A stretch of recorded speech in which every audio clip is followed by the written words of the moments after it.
So, today's story sharing is going to be a little interesting and a lot funny.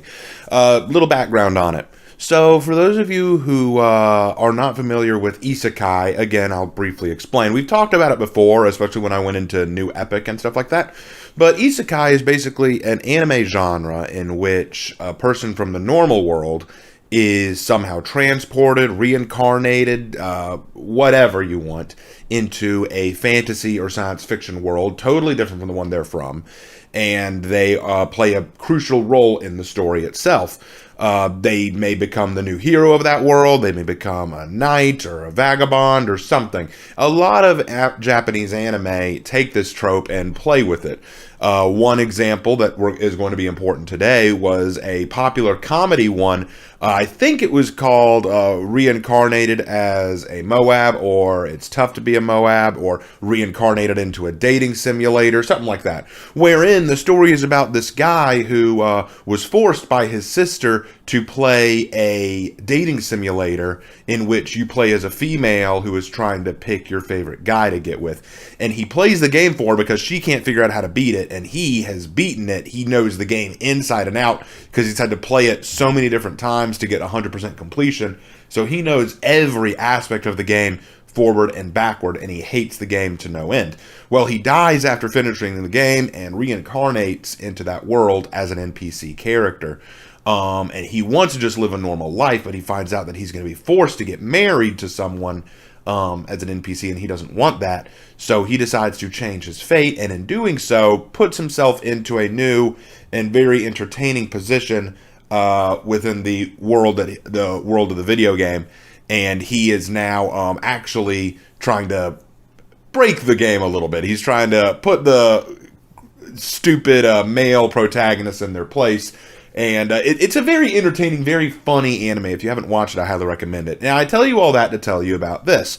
After watching that with Lark, we were talking about it, and we were laughing about some of the ideas that we've had there.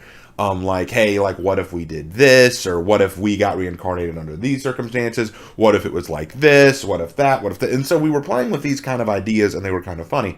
And of course, when you're reincarnated in an isekai, there's no telling what you'll be reincarnated as. You could come back as just yourself. You could be reincarnated as a monster or a slime. There's one where you're reincarnated as a sword. But another one that commonly happens is you get reincarnated as the opposite sex. And as you guys know, with my story Metamorphosis, I have been trying, mostly in vain, to try to recreate Metamorphosis's themes and ideas in a new setting, since Metamorphosis kind of got ruined, so it's hard for me to figure out a way to do that. Well, after thinking it over, suddenly Lark comes up with this really funny idea. What if you had a character, a person, who was reincarnated into, like, a very girly, child-friendly world, like My Little Pony or Care Bears or something like that, and they had to try to bring some degree of masculinity to it, despite being in this overly girly, frilly, childish world. And so we presented this idea to Hannah, and she fell in love with it. Already she was planning designs, character descriptions, concepts. And we've only just started. I only just finished chapter 1 of this story, but it's incredibly funny. The story is called Sweet and Sugar, and basically the setup is that you have this guy. His name is Richard. Now, Richard was a college professor, and he taught literature. The problem was he had a student, this young lady student, who was failing his class, and she wanted to know if she could get extra credit by eliciting sex. He refuses. So instead, she starts screaming, rape, rape, you tried to rape me, that kind of thing. He tried to force himself on me. Of course, there's no evidence that this actually happened, but as is quite often the case with false sexual rape allegations, he lost his job and had to go look for another one. Hard for him to find work. He ends up working at a elementary school where he teaches language arts and stuff like that. And during reading time, they always want him to read this same terrible book called Crisis in Candy Kingdom. And this book follows this very ditzy, very airheaded, but very sweet, get it, sweet, a little joke there, sweet princess character named Candace, and although Candy for short, and she takes over as Queen of Candy Castle and but since she's so dumb, she keeps getting taken advantage of, and all these problems show up and she can't handle them, and so she has to be saved by Sir Lawrence de Licorice, who is the knight of the story, and has to help become king of the kingdom, because obviously the queen just can't do it herself. He hates the story, he hates the book a lot, and he hates reading it all the time, but it's all the kids want to hear. And so when summer vacation finally comes and he can finally stop reading that dang book, he realizes he accidentally took the book home with him when he was done, and he throws it away. He doesn't want to ever look at it again, and he goes to bed, only to wake up as Queen Candy on the day of her coronation. And from there, we have decided to make this both kind of a almost exploration of like dark themes and elements in isekai, and also incredibly funny, because now what Richard, now Queen Candy, wants to do is prove that she can run this kingdom competently without the need of Lawrence de Licorice, who she sees as an absolute bore, an absolute arrogant twit. She wants to fix Candy Kingdom. She wants to make everything all right again. She thinks, you know what, if I'm stuck here, at least for the time being, I'm going to fix these problems. I'm going to actually do what I should have done, do what needed to happen in the book to try to fix these problems. But along the way, she runs into all these really stupid instances, and kind of combining a sense of comedy, but also with dark humor. Like, for example, here's an example. There's a character named Gummy, who's basically a living gummy bear, who's about the size of a child.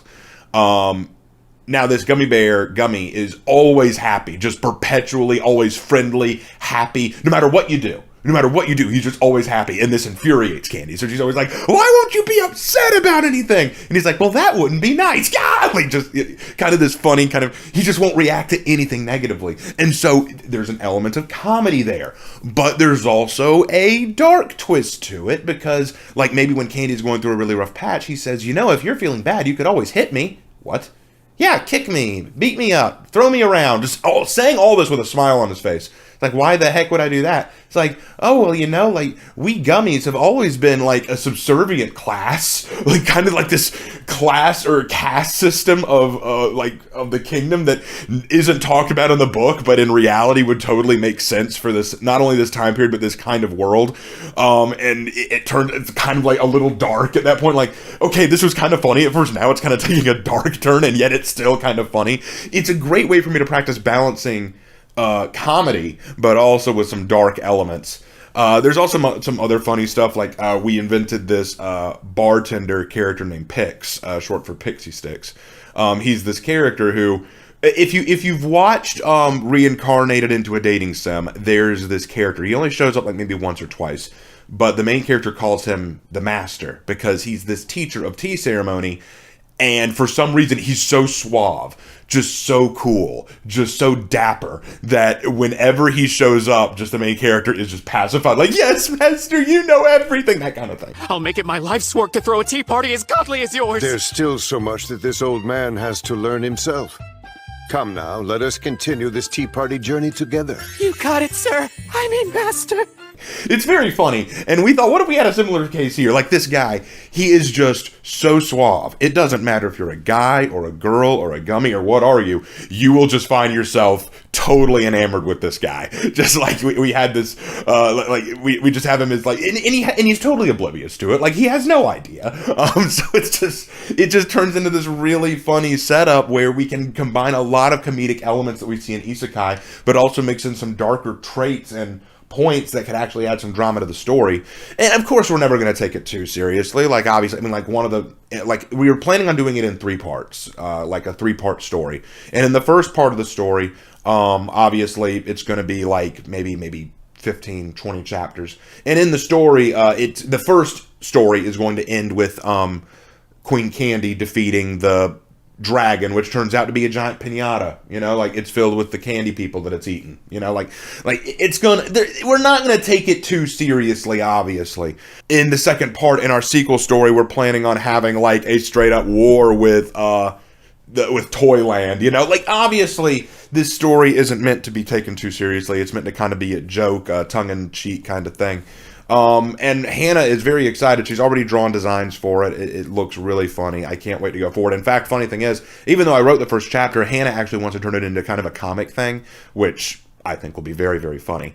But yeah, that's kind of this new thing that we've been working on. Since I shared the story Jay and I were working on, called Storms on the Horizon or Storms of Fate. Yeah, I'm still leaning on Storms of Fate. I thought it'd be a good idea to share what Hannah and I are working on. We're always working on new stuff, and I think she's very excited about this story. Hannah, let me know in the comments what you're most excited about. And how about you guys, the audience? What do you think is so good about the story, or do you think it's not that good? Let us know down in the comments. I'd love to hear your thoughts. Thank you guys for watching this video. I hope you enjoyed, and as always, I will see you in my next video. Take care.